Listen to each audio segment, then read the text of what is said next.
All right. Hello, everyone. Welcome to Armchair Updates. We have a special Friday night. We can call it playoff ponderings or whatever you want to call it, but we're going to sit and talk a little bit with the owner of the ABL Dodgers. That is Dodger Joe. Joe, thanks for taking some time out of your Friday night, your Labor Day weekend night to hang out a little bit. How you doing? Oh, I'm doing great. This seems like a fun thing to do on a Friday night when I got nothing else to do. You got any Labor Day action this weekend? You doing anything cool?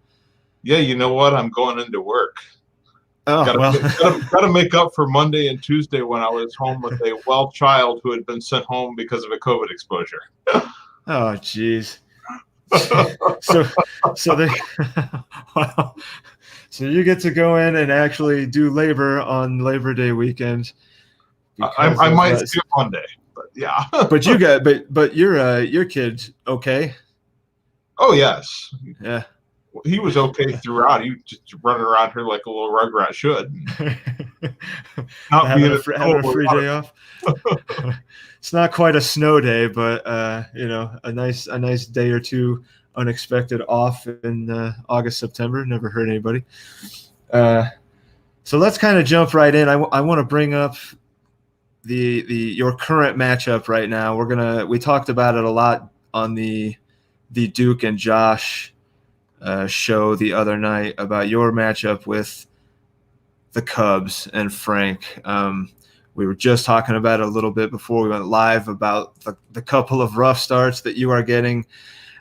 I think it was you on the Discord the other day that said there's no such thing as momentum, but it is hard to ignore like that Frank had been really rolling into the playoffs, and it seems like his good fortune, or whatever you want to call it, is continuing with the Dodgers not really looking like the Dodgers that we're used to seeing.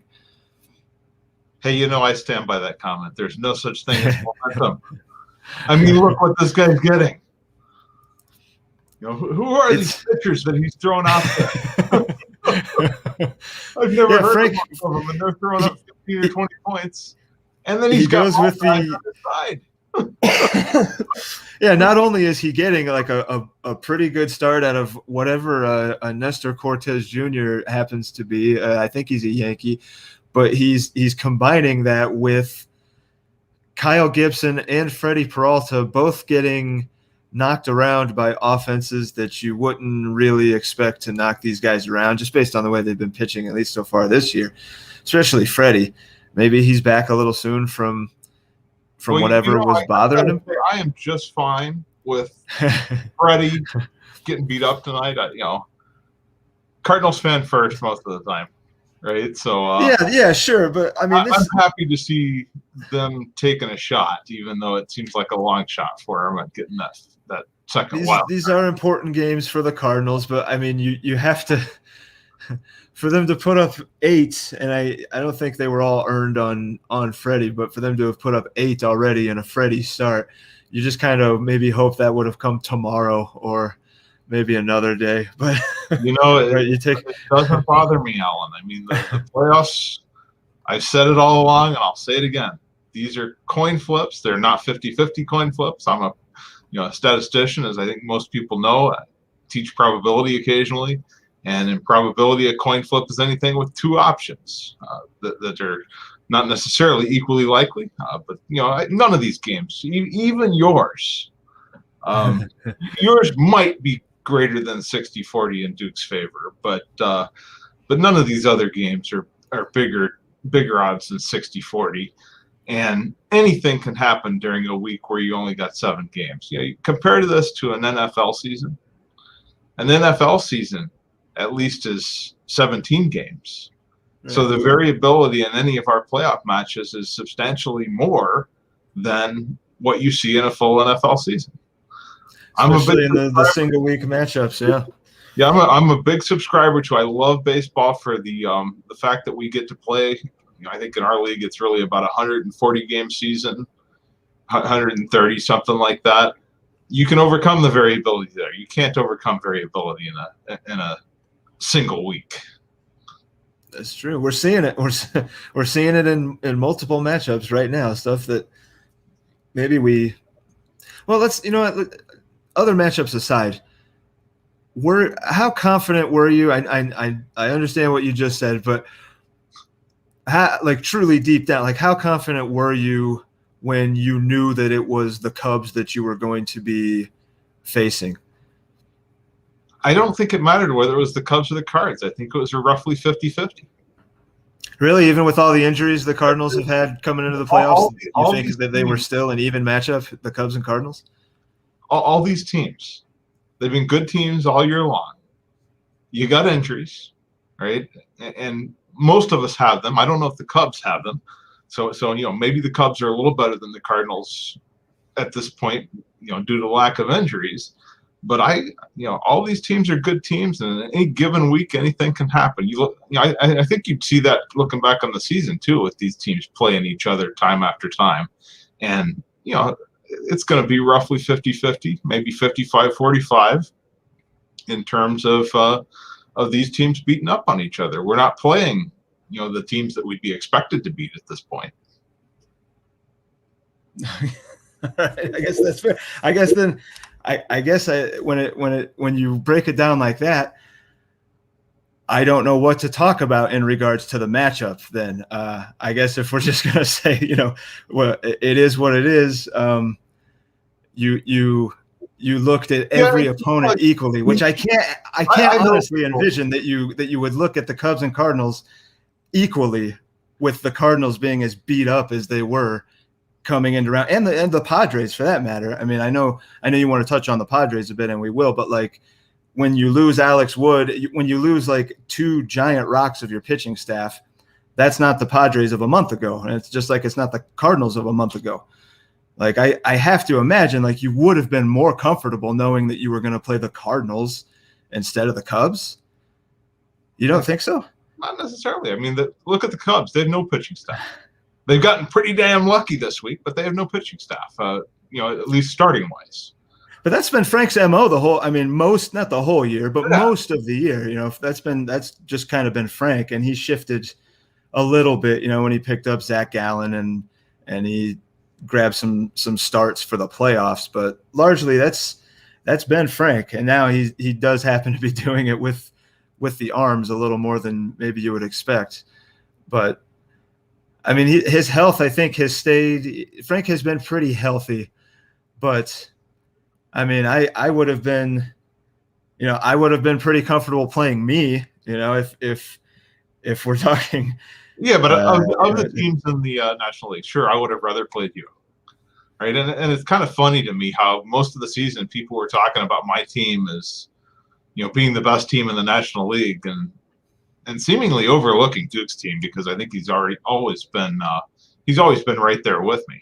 And last couple of weeks of the season, I ran into some real bad luck, some big injuries, and he passed me. So that he did not. Yeah, he did not. Well, I feel like Duke was so consistent. Like he was just always that good. The Dodgers would have kind of those outlier weeks where you'd come out and score huge points or sweep you were the only team I think that had the Triple Crown week, the point per game, the hitting and the pitching. If I remember correctly, the Dodgers were the only one to do that. Maybe the Blue Jays once, but that wasn't a typical thing. As good as the Pirates were and as consistent as he was, he never did that. That's the kind of thing, at least when I'm looking at it every week at these kind of arbitrary things, like that's something that sticks out to me. So my worst week of the season was week 18. And that was a week where I scored 258. Is that the week you lost to me? I think it was the week I lost to you. Yeah, it's got to be, right? Yeah. My second worst week was 259 back in week 8. And I think I might have been lucky that week to be playing some lesser opponents. I can't recall. Or that might be another week where I lost a couple of games. My third worst week was week 20 with 290, and every other week of the season I was over 300. And if you'd have told me that was going to happen to start the season, I'd put that up against anybody. Yeah, I would have been thrilled with that. 300-point weeks, I think are usually that's what it takes to win games. And if you can do that consistently throughout the season, I don't know what Duke has. I haven't looked at his points per week. I guess I could. Yeah, we got Oh, them. we got it here somewhere. We got them. Yeah, I mean, I'm a playoff team that didn't score 300 a single time. I think I'd be the only one. I think the Yankees put up 300 once. Maybe they didn't, but I'm pretty sure everybody else did at least once, and most of them 400. But Yes, Duke was under 300 3 times also. Not as far under as my worst week, but we were pretty equivalent throughout the season. If you take out Duke's losses to the Cubs, I think he lost 4 times to the Cubs over the course of the season. You take out those 4 losses, then it probably, like, the Pirates maybe stand out a little more than they did. It felt like when I was doing the weeklies every week, it felt like I was always seeing the Dodgers pop up everywhere. Early on, you were. Yeah, I really was. Yeah. We'll talk about him a little later. Look, I think that was a great deal. But I went back and I looked at the Altuve when you mentioned it to me last night. I looked at that Altuve deal, and it was not what I remembered it. I don't know what I thought it was, but the deal that netted you Altuve was very, very good. I like it a lot for your side. I remember liking it at the time just because you had gotten the 2nd round pick. Because at the time, Altuve wasn't really doing what he went on to do the next couple of months. That deal ended up real nice for you. So far. Yeah, sure. With those prospects, you can't evaluate that for 5 years. So we know how you're looking at individual matchups in the playoffs, but like, this is not your first dynasty, the ABL? Oh, no. Yeah, the Autono that you do is a dynasty. I played in a 24-teamer for 6 or 7 years now. Okay, which is auction also on Couch Managers. Big fan of the auction on Couch Managers. I really love that concept and how it works. That sort of eBay auction. Do you have the same general dynasty strategy like throughout your league? I know you do an Autono and you probably do some other stuff, but is it the same basic? You have the same basic dynasty strat? Basic I did, and that's that I play for the regular season, and I do not worry about the playoffs very much because I just don't think that one ad for 1 week, you might get lucky and you might not, and the other guy might get luckier. So it's like you're playing good teams at that point regardless. I feel like I've got to build for the regular season, and that really what a dynasty is somebody who wins their division over and over again and makes the playoffs over and over again. Right. I'd be surprised in this league, given the quality of the managers that we have across the 30 teams. I'd be pretty surprised if anybody wins multiple times in the first 5 or 6 years. Could it happen? I think that's pretty fair. Could it happen by year 10? Maybe. Again, there's a lot of coin flipping going on in those playoffs, and anything can happen with those coin flips. Will we see will we see several repeat division championships in that time? I think certainly we will, and cream may rise to the top. I got it this year, but the next 3 may be yours. We don't know yet. Yeah, we don't. That's fair. I like I kind of like that view on things. You're just playing to. Baseball is a grind to make the playoffs, and then we see Seth is somewhat agitated about the fact that he feels that he may be losing in week 1 to a team that he shouldn't be playing in the first place, and I know that has to do with playoff reseeding and stuff, and we don't need to get into that, but I mean. Yeah, you saw my comment to him, join the club, because I'd much rather. I'd much rather be playing Tony. Right. Sure. Yeah. Based and on, Josh made a good point. That the Twins have been very good. It's not like Seth is losing to an inferior team. Maybe. Right. Well, I don't even think that he necessarily feels that way. But the Cubs have been good, right? Right. The Marlins, really, I mean, realistically, if you actually want to evaluate the teams, they're the 7 or maybe the 8.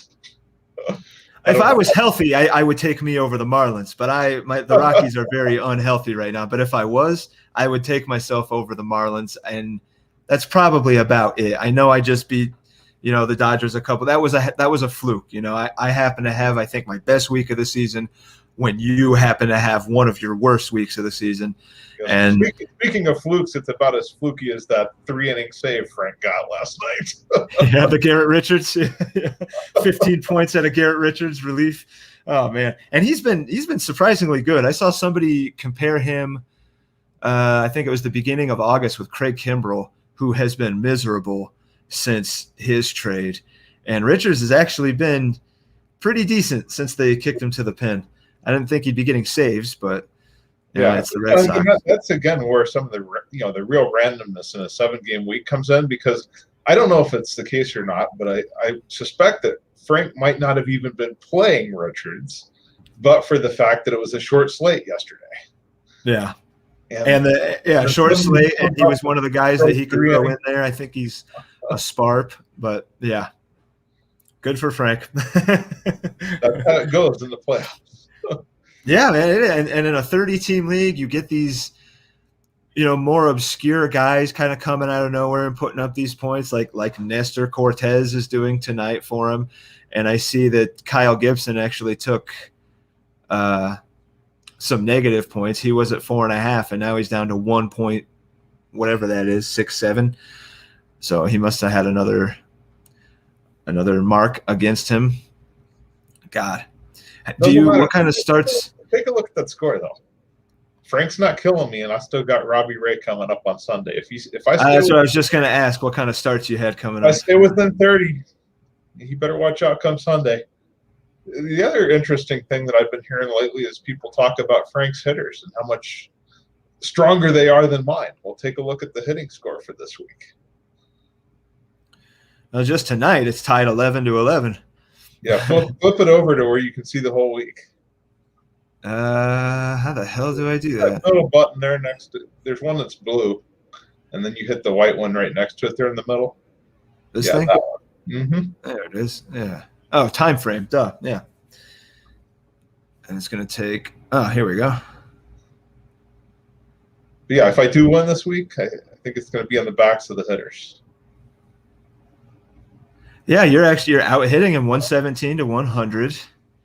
And weirdly enough, he's out pitching you right now. Man, yeah, who would have saw that coming? I mean, I'm guilty of it as well. I doing the weeklies every year. It was always Frank's bats. He was always doing it on the back of his hitting. He was top 5 in hitting points very often.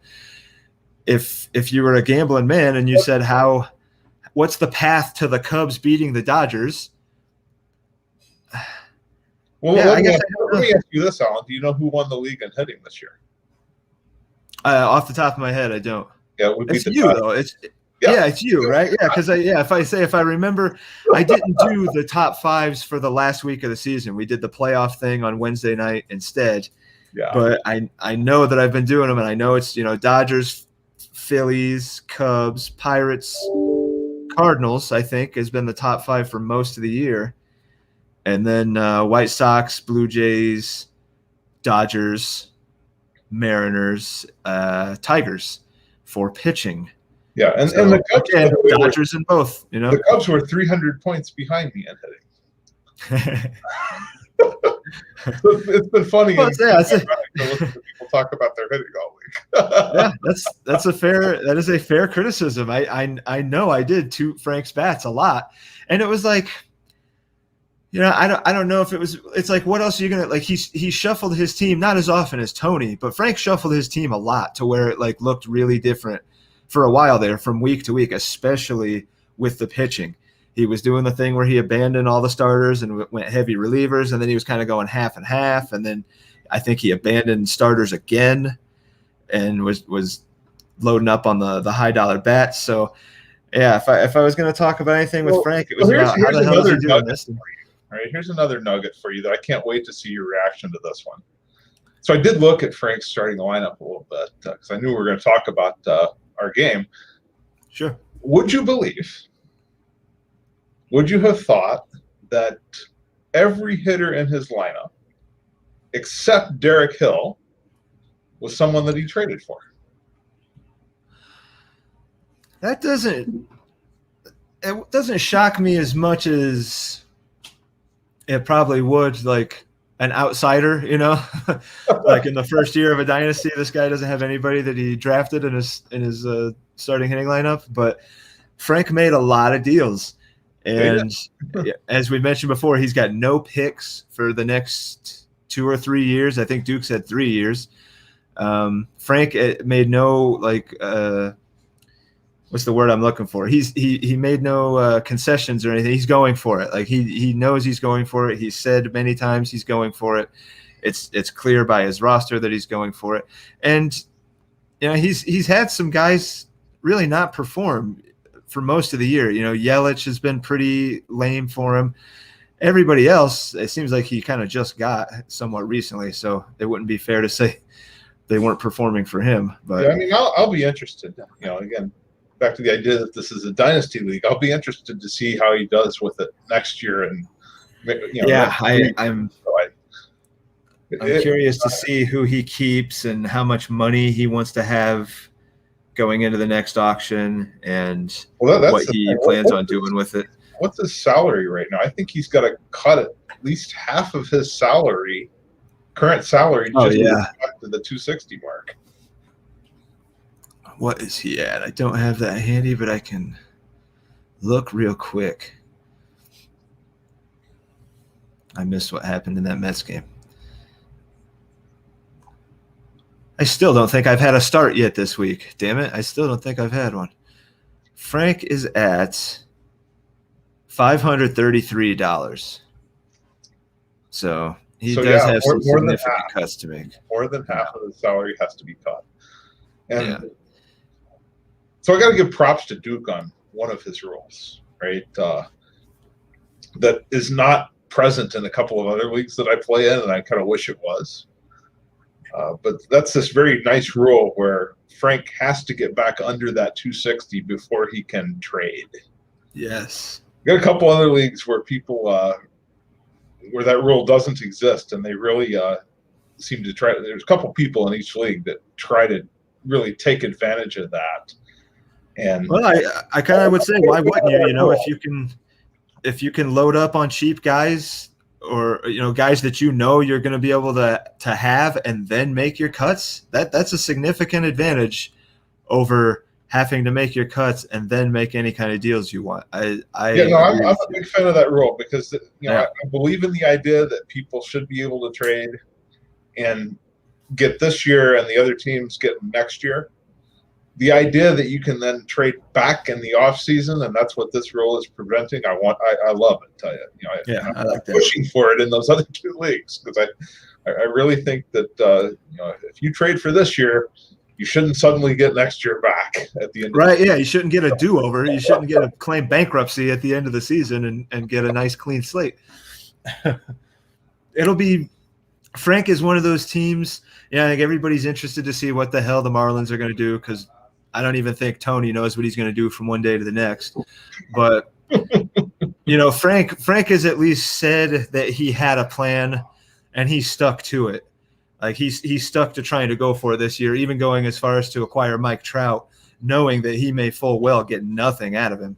And it looks more and more like he might get nothing out of him. If he loses this week, he'll definitely get nothing out of him. Yeah, it does. So, but he still was going for it. You know, he didn't let off the gas. He said he was going for it, and he, you know, some teams like the Dodgers didn't have to really make that choice. You know, you were looking fairly comfortable for most of the season. Well, I don't actually think that's true. I think I could have made that choice. We had another rule that I'm hoping that'll get changed next year is this idea that we can trade through the last day of the season.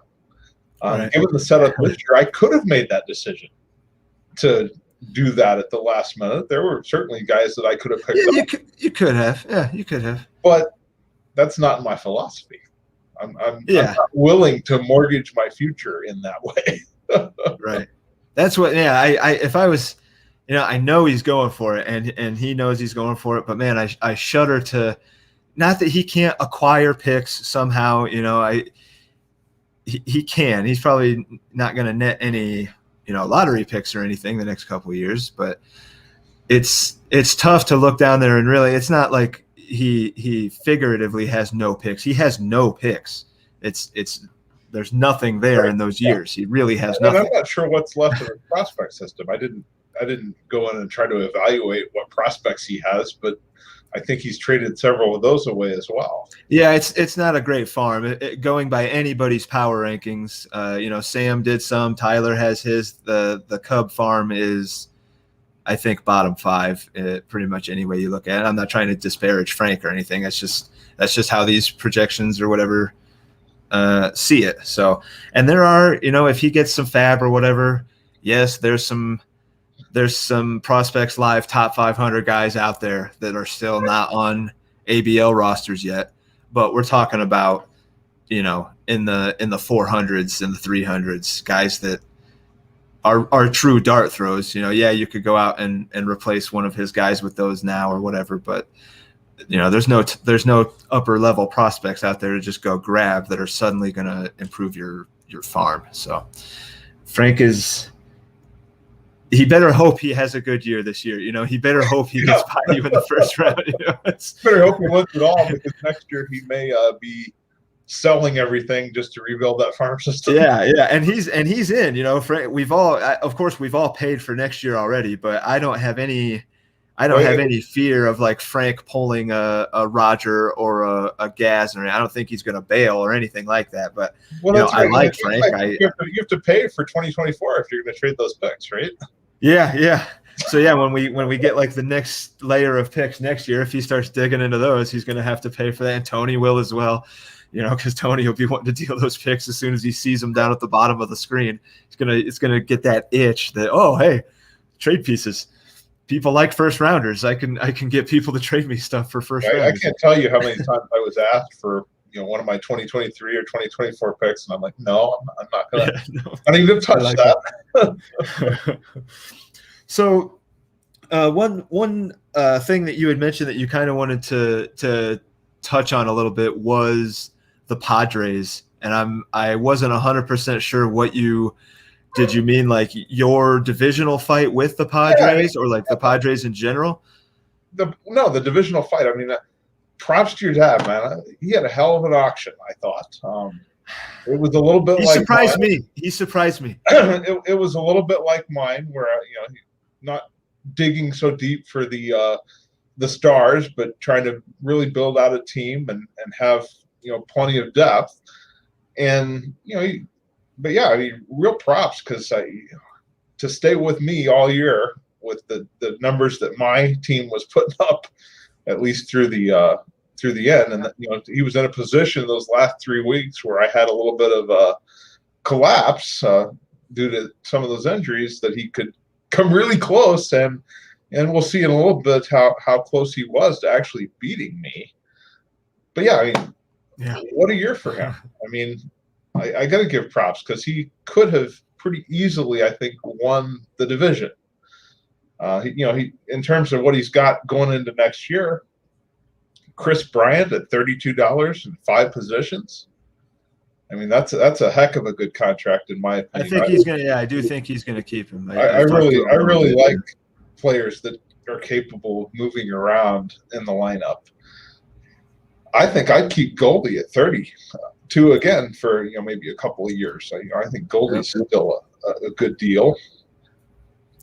$15 largely on the same page there. Yeah, $15 Josh Donaldson. What a great pick. At least for this year. I don't know. Who knows what he'll look like next year, but I feel like he hasn't been that great. Like, I've got him in some roto, but he's putting up 3.25 a game in this league, and that's in my team. Yeah, that's a definite starter.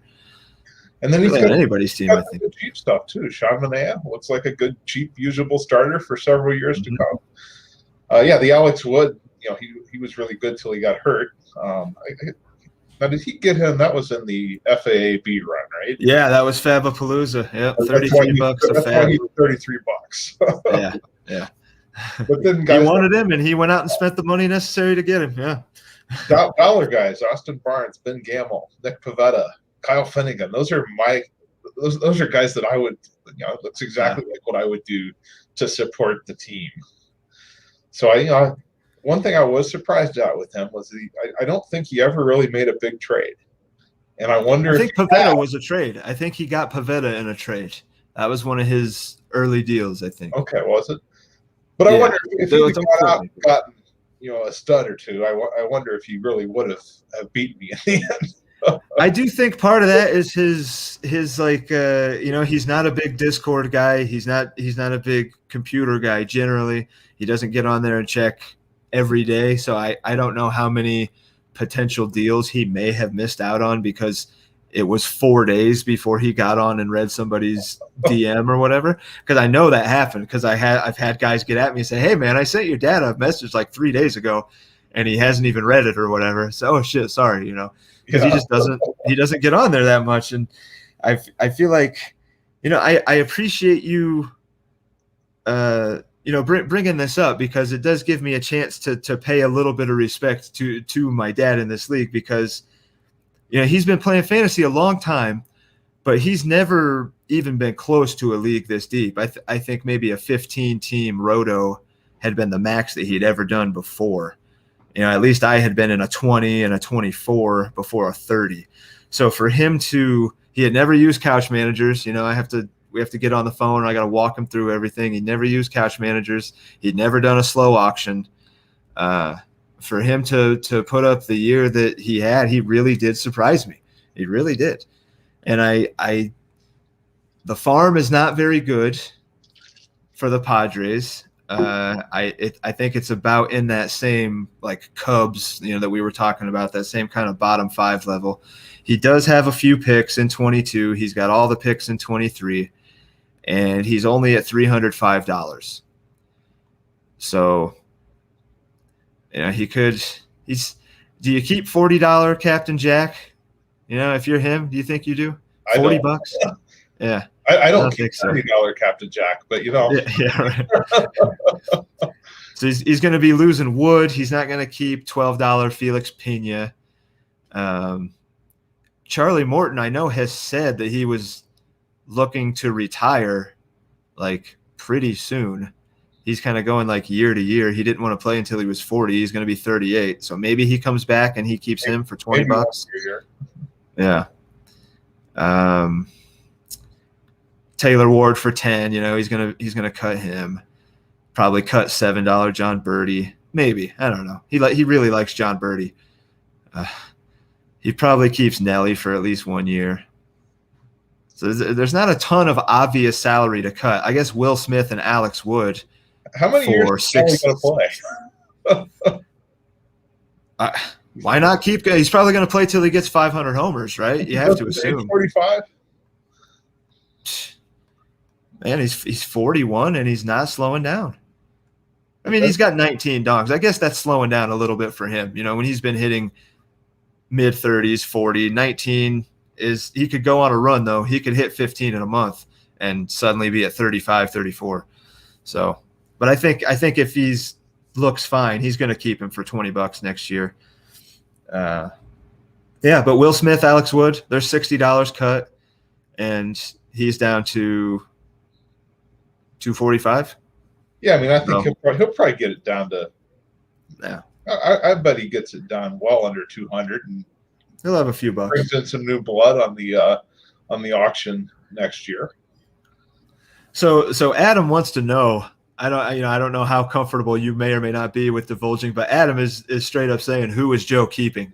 Yeah, I saw that in the chat. That'd be a nice segue into the Dodgers, but let's take a 5 first. I need to go up and give my dog an outside break, and let's come back at 5 and we'll talk about the Dodgers. Right on.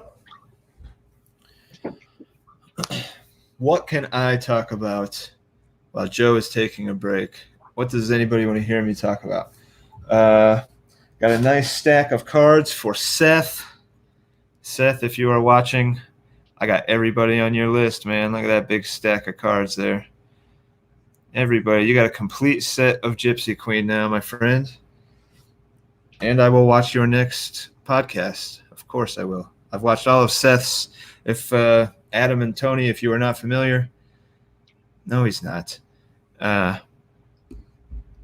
If you're not familiar, Seth and his one of his buddies does the fuck is the guy's name? The director, Wes Anderson podcast. I'll plug that for him.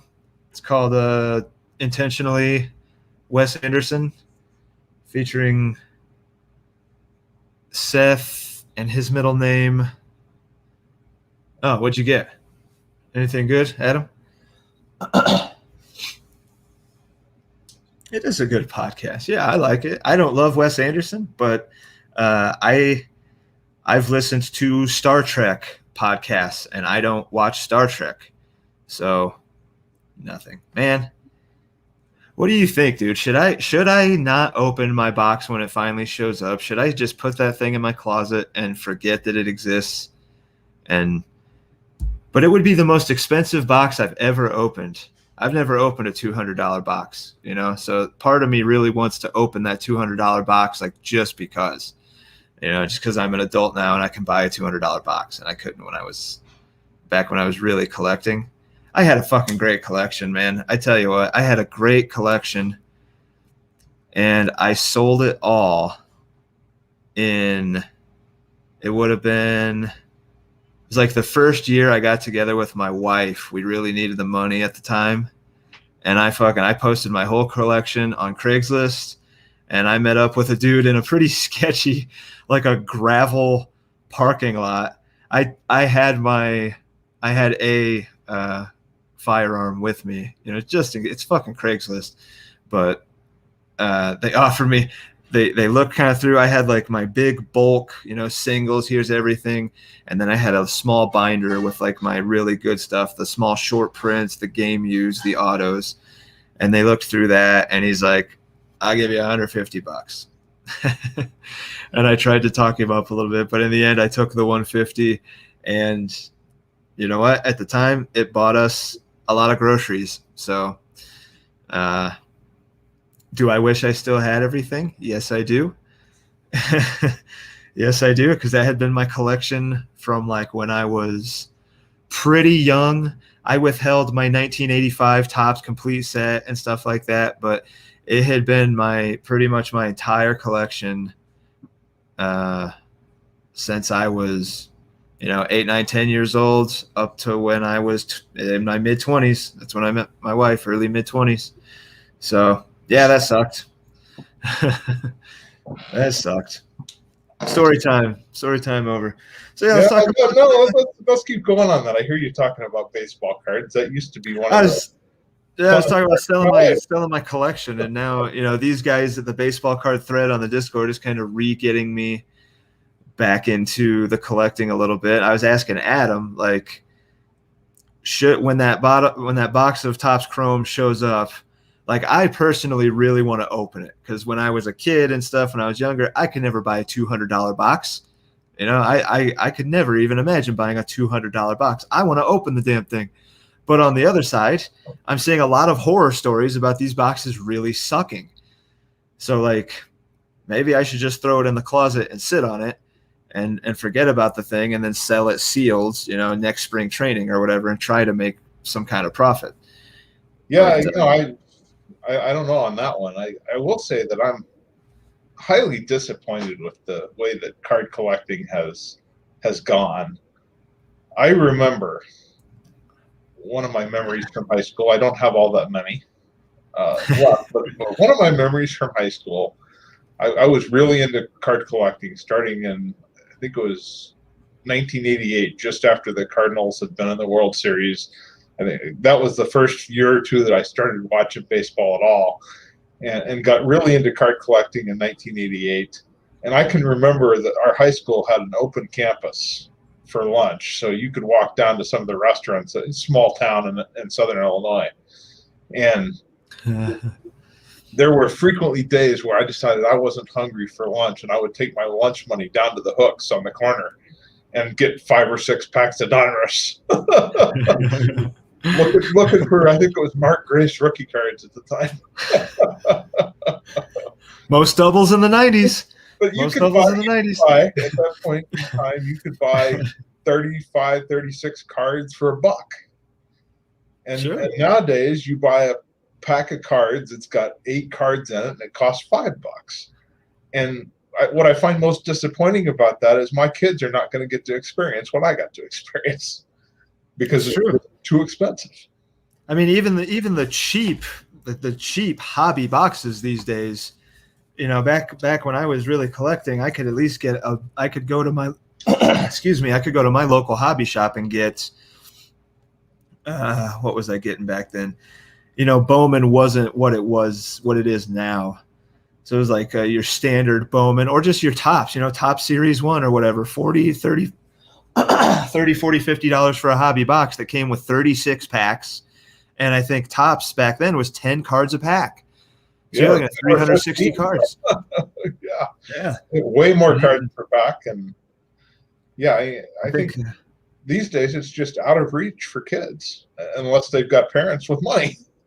It's all speculative, you know, like we were talking, it's all stocks. It's you know, the guys that have never taken a major league swing are the most expensive cards, weirdly enough. You know, the Julio Rodriguez's and the Dominguez's and the guys that have never done anything. So, but what are you hoping if you pay $10,000 for a rookie, and not even a rookie, you know, a prospect auto? What are you hoping that he's going to be? I guess, like how much higher can they go? Well, none of these guys are going to be the next Trout. You know, Trout is one of a kind. I just don't understand, but you know, I'm trying to cash in on it all the same. The market has kind of rebounded from what it was in the mid early 2010s or whatever. I'm trying to get in on it. Let me ask you this, Alan. Why do you think Trout is one of a kind? I mean, I think he was so consistently well-rounded at everything from such a young age. Like he came up and was pretty immediately very good to great at pretty much everything. But now so was Albert in 2001. Yeah, but Albert didn't have, you know, Trout played a prime defensive position. He played it very well, and he ran a lot. In his earlier years, before he really beefed up, he ran a lot. Albert was good at running. Like his percentage was always very good. He was a great base runner, but Trout stole bases. Like Trout was a potential 40+, you know, stolen base guy. And you know, I was right there for Albert, you know, especially when he came up playing third base. You know, he came through Peoria, he came through my hometown and everything. When he was hitting in the high 300s with massive RBI and home run. I mean, he really was. He was the machine. I don't know. Maybe it was that Trout was on the West Coast. Was it that little boost, you know, that coastal boost that Albert was in St. Louis? Albert's been on World Series teams, though. You know, he took teams to the playoffs. Trout hasn't really done that. You talk about defense, but Albert was moved around a lot early on. Sure, he played outfield. He played third. He played left. Yeah, he did. But Trout played center, and he played it really, really well. And I don't know. I wasn't one of those guys, and I doubt that you were, that speculated that Albert was really like X amount of years older than he said he was. I think he kind of broke down the way that you would expect a guy his age to break down. I'm not a subscriber to the conspiracy theories.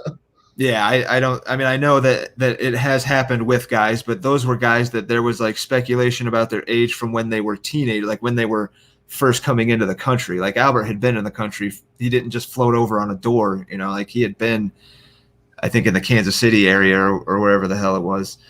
The story that I have on Albert back in 2001, at that point, I wasn't playing in huge dynasty leagues, but I was playing in one keeper league. I think it had 10 or 12 teams.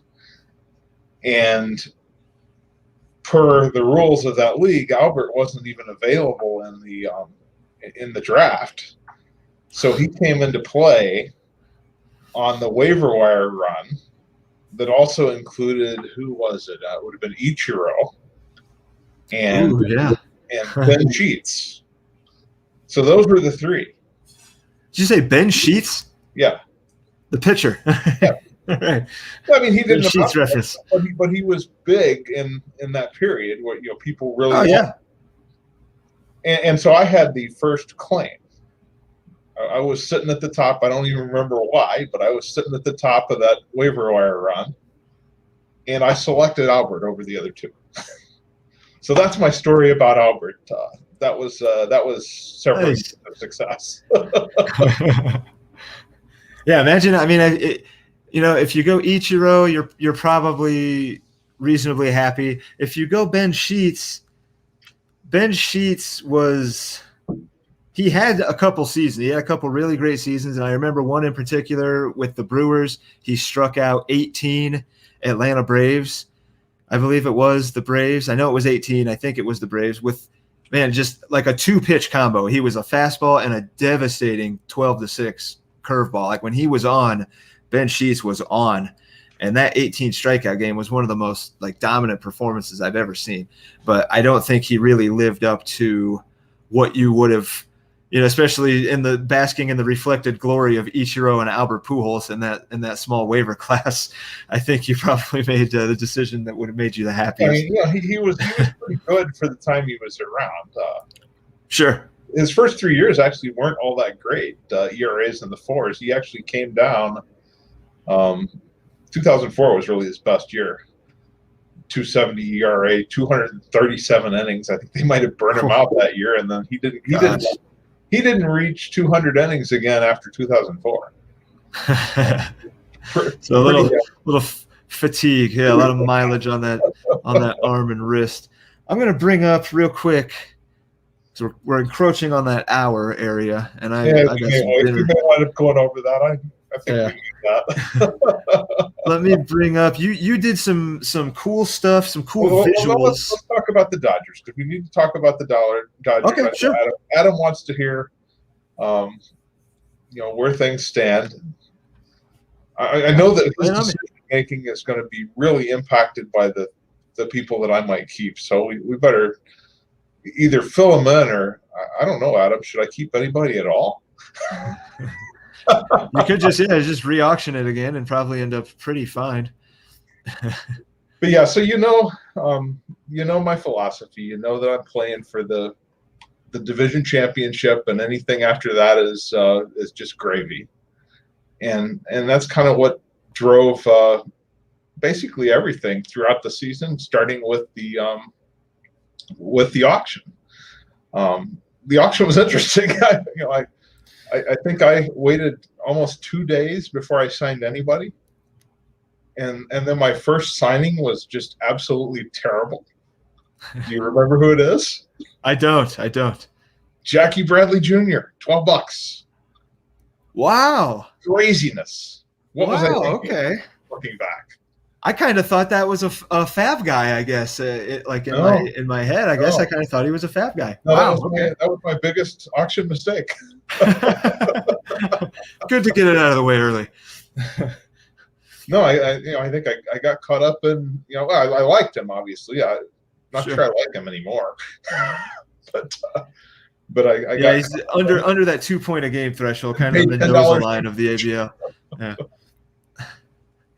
But anyway, and then my first major signing was Devers, and that was $40. That was about $8 more than I wanted to spend on him at that point because I felt like prices were already way too high and people were already,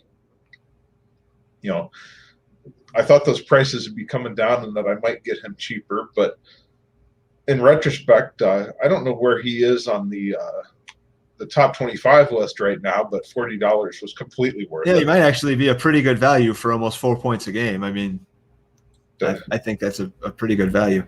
I'm just going to pop over there and look because I want to know where does he sit on he's that. He's at 3.95 a game. That would be I think the top guy on a lot of teams. Among hitters, he ranks fifth. So that's a value at this point. I think so. Yeah. I'm going to drop him back to the auction next year for Adam to pick up. No, I'm just kidding. I don't know whether I'm going to sign him for, maybe 2 or 3 years. I would guess. I have trouble signing a guy for 5 years at that price. Yeah, that would be rough.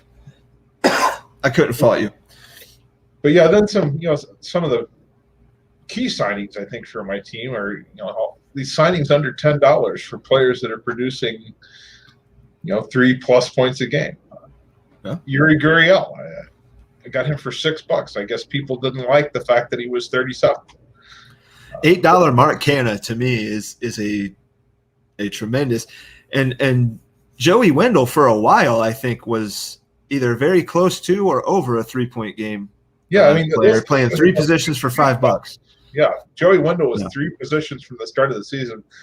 I think there was, back when we were doing the auction, I don't think that it was obvious that he was going to find playing time. Right. But I felt like he was a good enough player that he was going to find playing time and had no problem spending $5 to get that 3-position eligibility. Yeah. And Mark Canna, I couldn't believe that I got it for $8, but that was at the point in the auction where everybody had spent way too much money. Right. And great in a points league. Available. JP Crawford, I like, even though I don't think he's at 3 points a game either. Only 2.5, a little over 2.5. 2.5, but if he's going to continue to lead off, and he's only 26 years old, I think he's a potential uptick in the next few years. Sure. Now on the pitching side, you might say I got lucky, but Cy Young over there in Toronto was definitely a late round target for me, and I'd have preferred $4, but $8 was pretty easy to spend. Where's Robbie Ray at in the pitchers? Do you have that close at hand? Grab that here. Because for $8, you might have 2 of the top values in both hitting and pitching. Number 4. Number 4 at 510 points, only 50 points behind Walker Buehler at number 1. For $8, and Walker Buehler was how much? 50 something. Buehler was 50. Cole was 60, and then Wheeler is third at 26. And then Robbie Ray for 8. Well, you gotta love the value of Adam Wainwright. Yeah, Jesus. Fountain of youth for him. 8th in pitching right now. $3. Just incredible. God. But yeah, on the pitching side, you got Ray, and he's a definite 5-year keeper for me. Sure. Peralta at $5. $5 Freddie, yeah. Another definite 5-year keeper. He's not going to get out there anytime soon unless he, gets hurt in his 4th or 5th year, and I have to drop him. And then Gibson, I'll admit Gibson was lucky. I didn't necessarily expect the production that he's been giving, but kind of like a breakout, late age breakout for him at age 31. Yeah, and I got to make a keeper decision on him. Obviously, he's going to get kept for at least a year. Yeah, right. Probably 2 or 3. We'll see what happens, and then after all of that, Herman Marquez is kind of a $26 afterthought. Yeah, right. Very good value. That's like the name of the game for this Dodger team right now is incredible value, but you still have some very high level prospects as well. It's not as if you're just keeping all this value around and just kind of sitting on it. Like you have what a lot of people would consider. I don't know. Is Max Meyer a top 5? I mean, he could be in people's probably top 5. Yeah, and then you've got a potential top 5 bat. And people have been trying awfully hard to get Meyer, and I've been saying no multiple times. I think Tony tried to get him from you. If I remember, he told me people have tried to get him, and he's not been available for what's been offered for sure. And then the twin Cardinal bat prospects, Gorman and Walker. Everybody wants it. So I will. I'll just put it out there. One of them is likely to be traded next year. So they're not unavailable. You're just going to have to make the right offer. Yeah.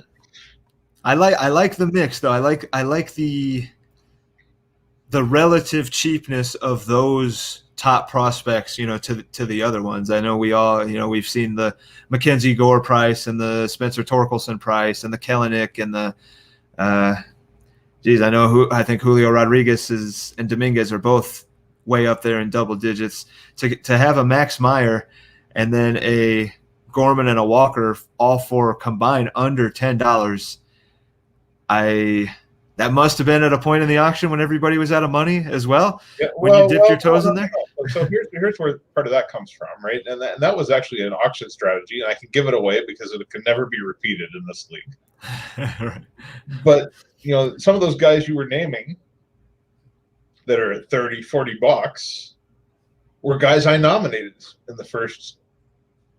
Pretty much every nomination I put out was one of those guys that I was hoping people would way overpay for. I feel like anything over $10 for a prospect that hasn't played yet in that initial auction was not something I was going to do or even come close to. I think the biggest one I had was $4. And so, that was a strategy in the auction. And then I waited, and whoever's available in that top 100, I'm going to get them for cheap because you could only take up to 4 on your team during the auction.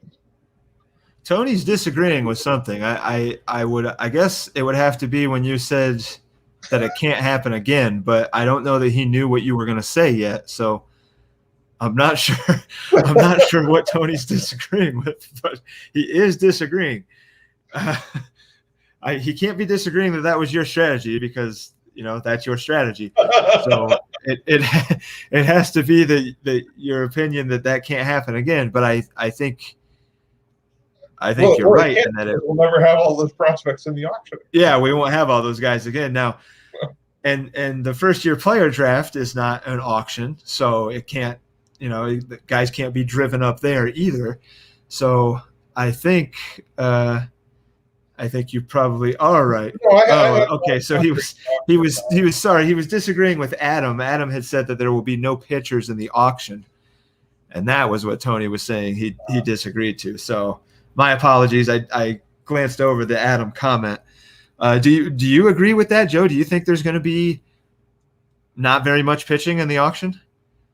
I'm not even going to begin to predict who people are going to keep and who people are not going to keep in this league.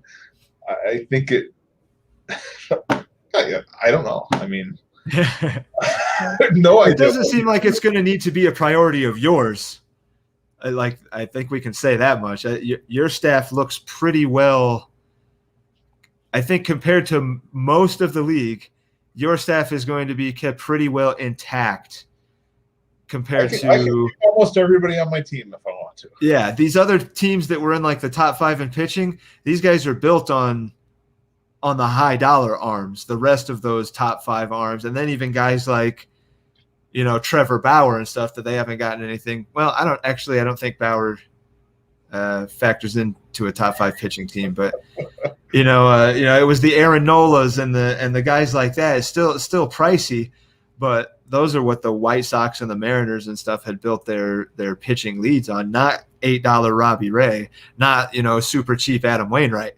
So you're going to come out of this with your staff pretty well intact, whereas these guys I think are going to have to jettison a lot of what got them in that position in the first place, at least pitching wise. Yeah, I mean it'll be interesting to see who people keep and who they don't. But the amount of inflation in this league is huge. If you think about it, if you keep your whole roster 1 year, it's $52. If you keep your whole roster a second year, that's now $104. You can't do it, right? And so you're going to have to make those decisions and try not to get caught in a situation where you've got a whole bunch of dead money. I mean, that's one of the worries I have about high dollar players. Even with Devers, $40 for 1 year, that's fine. If I contract him for 5 years and then he gets hurt or something happens and he's just not as good anymore, then am I better off just going to the auction in 2 years and seeing what I can get? Ed Diaz just gave up a homer to Juan Soto in the bottom of the ninth. So it's now a 2-1 game. I'm sorry to interrupt, but the Mets are going to blow this. I feel like they're going to somehow blow this. Is this your pitch or something? No. It just happens to be the game I'm watching. And I like watching the Mets collapse. As a Cardinal fan, I don't know how you feel about the Mets. I hate the Mets. I love their uniforms, but I hate the Mets. So I think it's funny to watch them, do this every single year. So let's talk about some of the trades I made, because I hear people talk about trading in this league, and one of the things I hear about me is that I don't make a lot of trades. I think I made many more trades than people realize, even trades involving players. There were some early trades. Here's the thing. You have 2 pages on your, like, when you go to transaction history trades and you look at the Dodgers, you have 2 pages. But if you take out the trades that don't involve any players, that easily cuts down to 1 page, because you made a lot of deals that were, picks or fab or, just not involving a player on either side. You do have a lot of those. Did you count the number of trades that involved a player? No, I didn't. Because I bet it was double digits. And as far as I know it would cut down to 1 page. I know that. A lot of trades. But now in this league, I don't know that it's a lot of trades. But in most leagues, if you're trading 10 times in a year in a season, that to me is a lot. To me, yeah, that's a huge number. For me, in any other league, that's a huge number. And I guarantee without Tony in this league, my number is probably a lot lower than it was. I made a ton of trades with the Marlins. But anyway, so I would contend that I made at least a median number of trades. Sure. I haven't checked all the other numbers, but there were a couple of big ones. There was the Acuna trade. And the Acuna trade is really interesting. When you look back, so Greg and I were tied. I won because I had more fantasy points. I think that was the tiebreaker, right, for the division. Yeah. When you look back to week 11, I played a game against the Angels. The margin in that game was less than 10 points. Acuna that week put up 36. And my best guy on the bench, I think, was Crawford, put up 24. So you do the math. And there's that 12 points. Yeah. I traded Brennan Davis for $50. Let that sink in. So yeah, those points are what gets you the division win over the Padres. Yeah. So not only does it get you the division money, you get those. You might have lost that matchup to the Angels playing Crawford instead of Acuna. Is that right? Or would you have still barely won? I would have lost that matchup. So you would have lost that match. Yeah. So it doesn't come down to like the fantasy points. You would have had the L. You would have had one more loss than the Padres. Yeah. And so right there, game that week against the Red Sox. The Red Sox had their only 300-point week of the season that week, and I only beat them by 25. So it's Tony. Tony loved the idea of guys making these playoff push trades, because even if it was for like the consolation, because they're fighting for money, like these deals are worth money. So there you go, Tony. Like that's a deal that's worth some actual money. I mean, that's a trade that if it doesn't happen, a lot of things look really different. And there's probably more that, we don't even realize that I at least didn't dig into. But that trade, the Acuna and the Altuve, those were the big ones for you. And I touched on the Altuve like at the beginning, but let's go over it again really quick. The Dodgers receive Jose Altuve, the Brewers second in 22, and 10 fab dollars. Is that correct? I don't remember the fab part, but I'm assuming. Yeah, it says 10. Yeah, it says 10, and that was for a couple of prospects: Pagaro, Liever, is that his name? Liever, Pagaro, and Cole Winn, and a round 4, Dodgers round 4. And from that you get Altuve, that of course is still pretty much Jose Altuve. Like he wasn't This was He June. certainly does seem to be, yes. Yeah, this deal was June 12th. So this was right after Zach had taken over the Brewers. Zach took over the Brewers, I think, on June 4th or June 5th, somewhere around there. So a week later, he's kind of trying to retool the Brewers into the team he wants them to be. Obviously, he didn't draft Altuve. He didn't auction Altuve. He didn't want him on the team. So you kind of, and I'm pretty sure Zach never said, like, come and get him. He's I hate this guy. I don't want him on my team.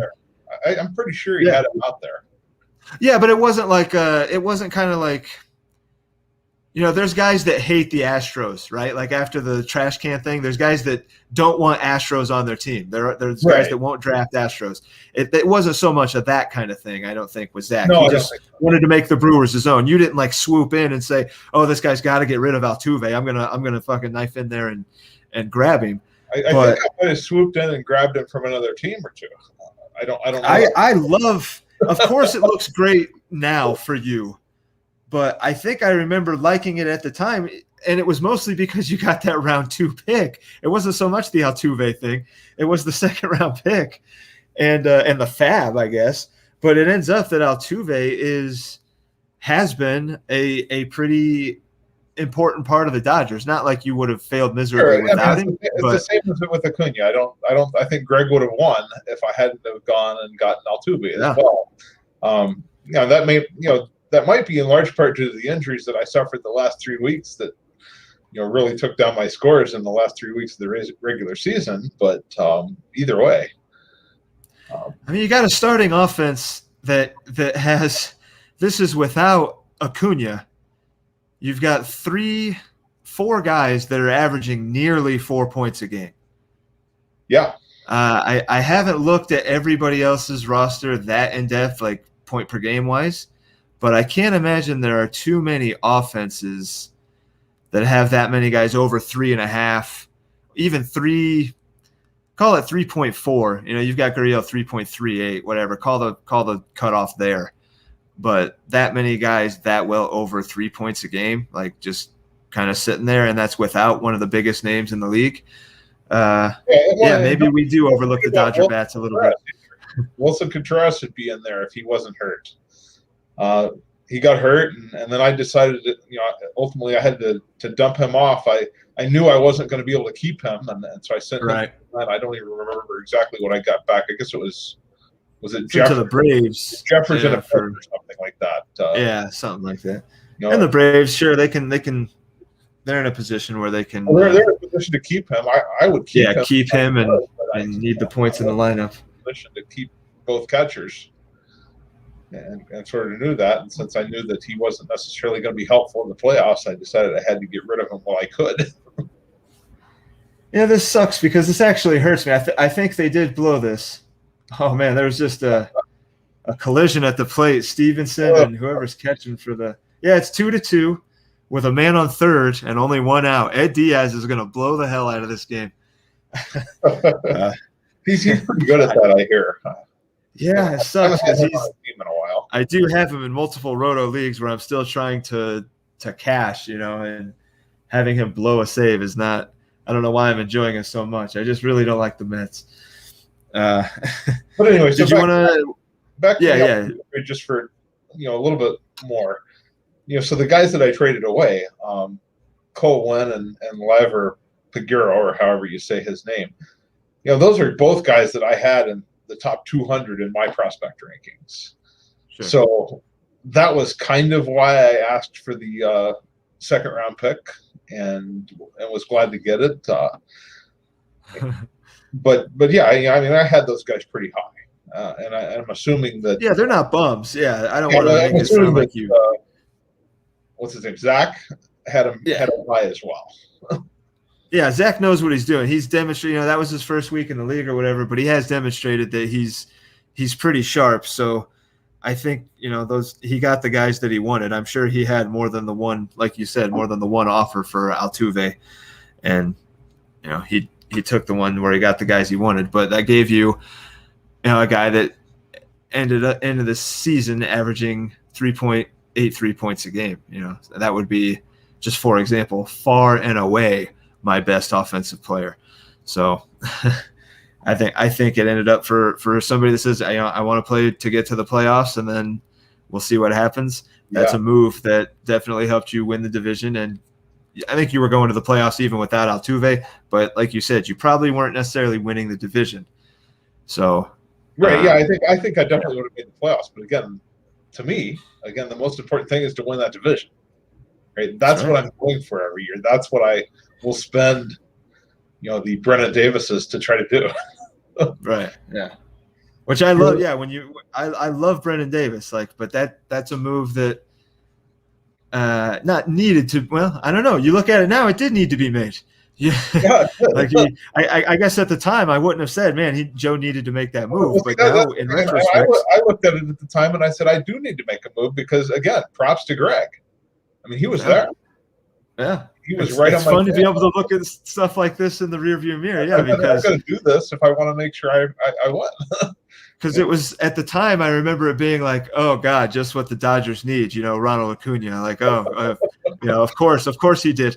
But now when you look back on it, yeah, he did need to do that. Maybe nobody else saw it, but the guy doing it. But you did need to do that, and it did pay off in exactly the way that you hope a move like that would. Well, not exactly. I'd like to have Acuna for the playoffs. Well, yeah, that's fair.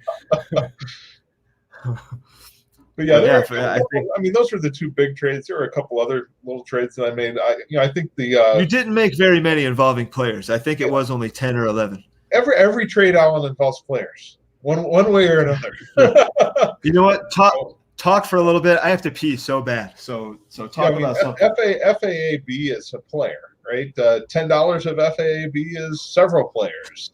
So every trade involves players. I think there was a lot of in this league these little trades where people needed to get a guy off their roster and would trade him for $1. That makes perfect sense because then you can use that $1 later to acquire another player if you need to when somebody gets hurt. Two other trades that I made that we talked about the trade of Contreras when he got hurt over to the Braves, and I got back a 2023 second rounder and Jeffers. And Jeffers actually I think will be an interesting offseason decision for me. I might keep him for a year or two. I got to do a little more research on him, but he seems like he might be a good play as the backup catcher to Grandal, who will Adam, if you're listening, Grandal will certainly be on my team for another year or two at least. And then the other trade that I'm interested to see how it works out is I think I traded I don't know if it was 5 or 6 prospect picks in the 2022 draft for a first rounder in 2024. And you say that's all picks. We'll know about that for a while. Yeah. That's a player. That's a first round pick player in 2024 that hopefully I'm hoping to convert. And some of those picks next year I definitely didn't need. But I've liked to kept more than I think I've got 2 picks left. Would I've liked to have kept more than 2? Probably. But to get that done and get that first rounder in the future, I felt like it was worth it, and doesn't necessarily make my team better next year, but down the road it might. Well, that's the dynasty aspect that I'm not totally used to yet. I've said many times, this is my first dynasty league. I did kind of deal some picks. I don't know about willy-nilly, but I definitely didn't covet them the way that maybe I'll look back and say I should have. I don't really know yet, but yeah, that's the kind of thing. I don't know if I have that patience yet as mostly like a 90-something% redraft player. Now that I like this league so much, I'm kind of looking more towards like the dynasty side of things, but I was never somebody that thought dynasty first or anything like that, or look how this might look in 2 or 3 or 4 years. I'm trying to get more into that mindset.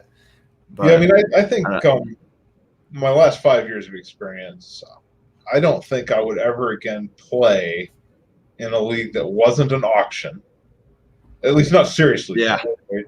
I don't think I'd ever again play in a league that wasn't an auction, and I don't think I'd ever again play in a league that didn't have some kind of contract decisions.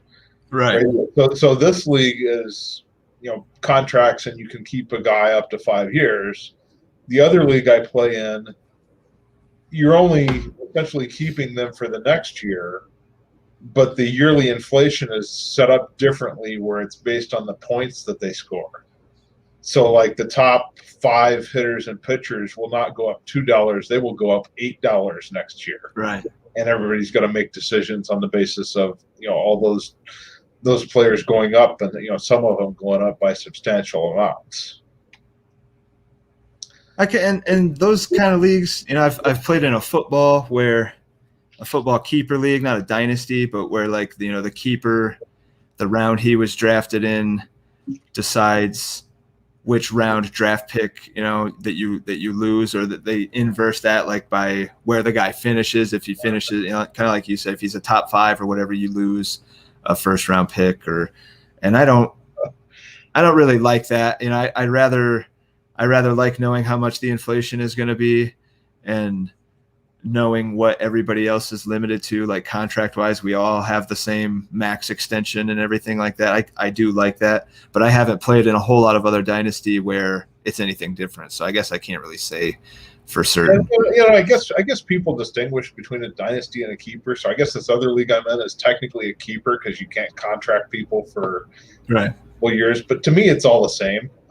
It's a league where you have control of your team for multiple years. You can basically, if you have the money, right, you got to fit it in the salary. But if you have the money, you can maintain your roster over time. And, again, to me, dynasty just means I want to win my division every year. Sorry, Alan, you're not getting it. It's not easily, right? Let's finish up with some of the fun stuff. Why don't you pull up the first picture to pull up would be the one with just the Reds and the Blues.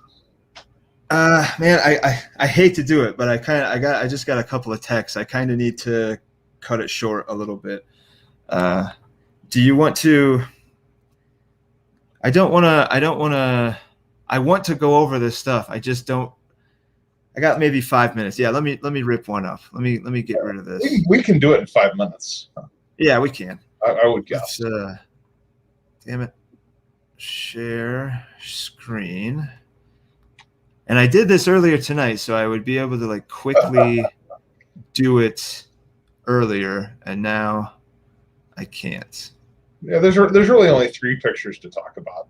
What is this? Skip the 4th one. Is this it? I'm seeing black. Yeah, me too. All right. Then let's try this again.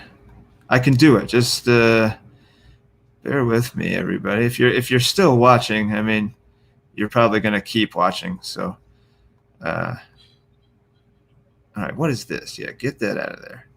Share. Stop share screen. Share screen. Now what's? There we go. Does it just look black for you? It does look black. I don't know. What the hell? Oh, there we go.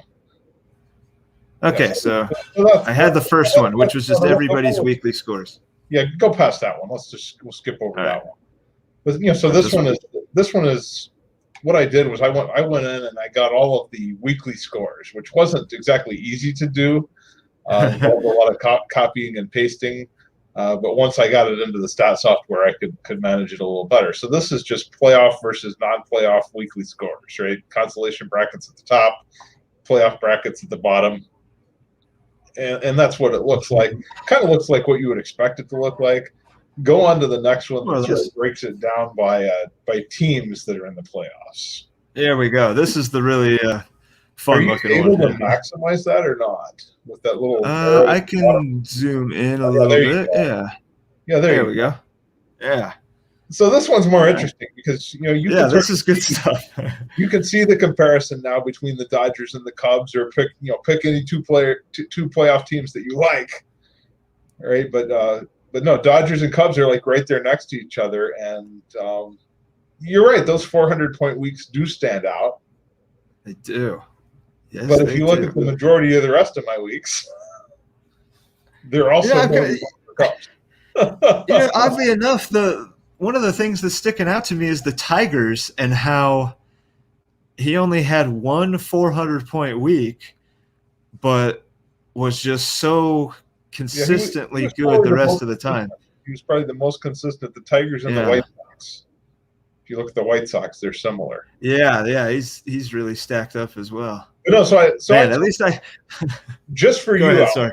Just for you, I took the Cubs and my numbers, and I ran a simulation with those numbers, just randomly selecting from those numbers 500 times. And the number of wins for me versus the Cubs was 357 out of 500. So just based on these numbers, now the Cubs did improve probably in the last couple of weeks at the trade deadline. But just based on these numbers, I would have won 60-some% of those matchups if you just sort of randomly come from those numbers. And you could do that with any team. But that was one thing that I found interesting to look at. But let's go to that last chart, and we'll finish with that. Because I think people have been talking all year about the luck factor involved in weekly matchups. Yeah, man, what the hell? No. It's not letting me cycle over. I'll get it. No worries. But because that's the real fun one. Yeah. Yeah, people have been talking about, what's the luck factor. So here's what I did. I took all of the weekly scores, and instead of playing 3 games a week, we all played 19 games a week. 29 games a week. This is a 30-team league. So you play every other team. And by doing that, I can calculate your expected wins. And what this chart then tells you is how much luck you had. So if you look at the Mets, they were expected to win on the basis of their actual scores. 13 games, they won 21. So what would we call this? You have the Pythagorean record in like baseball, right? Like what would we call this? I don't know. You want to dub this? Dub this formula? To me, it's just a standard probability tactic to compute an expectation. But that doesn't sound. You're the Mets with the best luck. So they were chasing you, I believe. But it turns out you should have beaten them by a lot more. Your luck factor down there was only less than a game. That's like the one win I had against the Dodgers is that 0.6, I think. That's good. You've been talking about the Angels all year. They're second in terms of. Look, so I'm not crazy. Yeah, this kind of confirms my bias, I guess, that I wasn't crazy in saying that the Angels, I just didn't quite get it with them. Adams Phillies had a luck factor of 5. Tony should have gone for it. He could have beat them. They're both right there. They're actually the Phillies and Marlins are both right there. This is really interesting. I hope I'm going to have to timestamp this part of the pod so people, if they want to fast forward, they can at least catch this table because I think this is really interesting. And then you look on the other side of the chart where you have the negative luck, and you got the Blue Jays up there, playoff team. The White Sox. Mark was right. Yeah, Mark was right. Yeah. You've been talking about all year as being unlucky, and the Dodgers. And I would absolutely say that I've been unlucky a few times with big scores. I think week 1 I lost to Mark with it like the 3rd best score in the league, or something of that nature. So it was interesting to sort of go back and look at this and see. No, this is great. I mean, just like kind of the stuff that I joked about on the pods, like when I called the Astros, I called him the Razor because he was always losing these really thin matchups, and then it turns out that. Maybe not for that reason, but he was the second unluckiest team by this quantifying luck this way. He was the second, and the Red Sox, I thought if you look at their points scored, like compared to the other like low 20s wins teams, the Red Sox would have been a lot better had they had some better scheduling or whatever you want to call it, some better luck.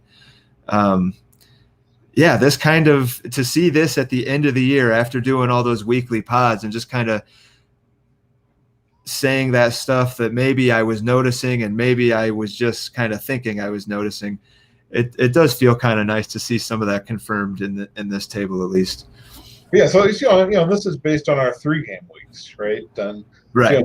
I played the league collapsed last year with the COVID, but I played in a league where we did play everybody every week, and that minimizes some of this. Sure. Yeah. And the more you play, the more people you play, the more it's minimalized. So if we want to know what the luck factor is in this league, I think it's fair to say that it's anything between reasonably 7 games lost or 7 games won.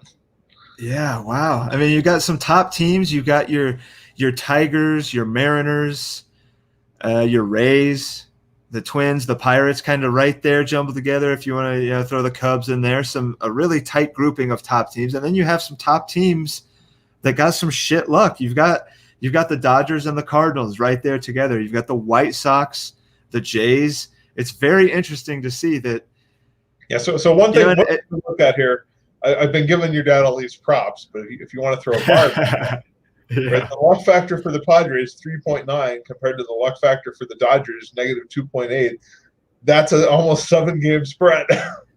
the amount of points more that the Dodgers scored more than the Padres. It's the record doesn't reflect that. Maybe this little bit does. The luck factor does, but the record certainly does not, because you scored a lot more points than the Padres. One thing this does kind of validate is the Tigers did have the best team for the regular season. Yeah. They were pretty even on he did with almost a no luck either way. Yeah, very cool. Yeah, I like looking at this. This was the one that the other one was like nice and colorful and had different shapes, and it was fun to look at. But this is fun to look at for a different reason. This maybe I wouldn't love it as much if it didn't confirm some of my preconceived notions, but I think it's interesting no matter what. I think it's the teams that didn't have much luck either way are. I would have thought the D-backs. Now, were the D-backs not as technically unlucky as they were because, like, what does the luck take into account? It wouldn't take into account that he drafted a bunch of guys that were already injured. All this takes into account is weekly scores. Okay. What I did was I missed that. Everybody up, so everybody's playing 29 games a week. Okay. And then I took the number of wins on that system and factored it back to the 56 games that we play. So some of these guys wouldn't have deviated much at all. That's right. Me being one of them, I guess. The Nats, the Reds, the D-backs, the A's, the Tigers and Yankees, and the Mariners. Maybe the Rays. Yeah, very, very interesting stuff. Yeah, I'm gonna have to remember. So we're going about an hour and a half, maybe hit an hour 15 if you want to get to the cool graphs and stuff. All right, I'm going to wrap this up. I went longer than I think we both wanted, but it was still pretty good. Good, solid chat with Dodger Joe, figuring out. Maybe he didn't reveal. I don't know. Tony, these guys are still going to ask me. So who's he keeping? I don't know. Reveal everything. So I don't know, man. You go back and watch it. I don't know. But regardless, thanks for taking a good chunk out of your Friday and talking some ABL. Yeah, man. All right. Thanks a lot. Have a good weekend, man. You too. Thanks.